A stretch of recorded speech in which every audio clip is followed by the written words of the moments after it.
So, mapagpalang umaga po sa ating lahat.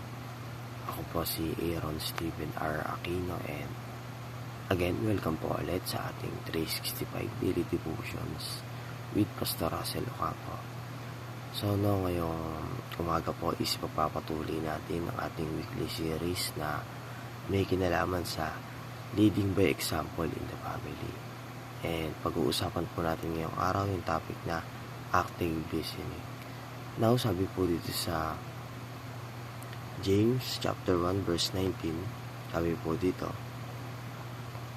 "My dear brothers and sisters, take note of this.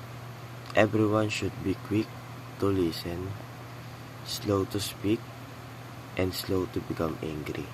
Or sa Tagalog naman po, unawain ninyo ito, minamahal kong mga kapatid. Ang bawat tao ay dapat na maging mabilis sa pakikinig, marahan sa pagsasalita, mabagal sa pagkagalit. And para naman po sa ating katuroan ngayong araw, first is active listening enhance leadership influence. So yung pakikinig po muna sa mga nasa paligid natin is yung mag-enhance or lalo pang magpapabuti ng ating pagiging leadership sa ibang tao. So, isipin po natin or halimbawa na lang is sa classroom or sa mga audience natin, hindi natin malalaman yung gusto nila kung hindi natin sila papakinggan. Kumbaga, kung hindi natin sila papakinggan, hindi tayo magkakaroon ng connection dun sa audience or mga taong nasa paligid natin. Same thing po pag sa nasa bahay tayo.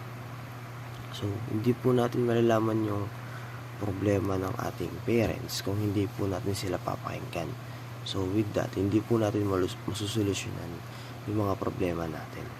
Pangalawa naman is, parents should be quick to listen, slow to speak, and slow to become angry. So, yung mga magulang daw po natin is dapat, kumbaga active or mabilis daw po dapat silang makinig and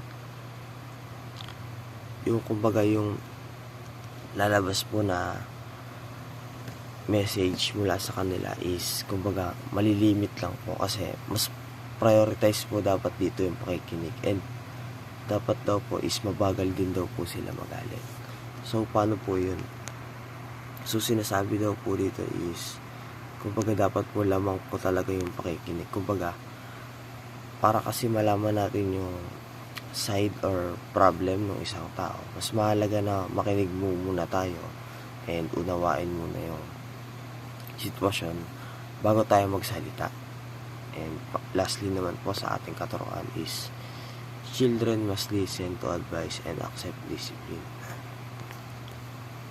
So tayo po mga anak is dapat daw po is makinig sa advice and disiplina na binibigay ng ating mga magulang. Kasi binibigay po nila yun para sa atin, hindi naman po para makasama, bagkus makabuti po ito sa atin. And para naman po sa ating application ngayong araw is seek to understand before you reprimand. So, mas unahin po natin na unawain muna yung isang tao or sitwasyon bago po tayo agad magsalita. So, maganda po na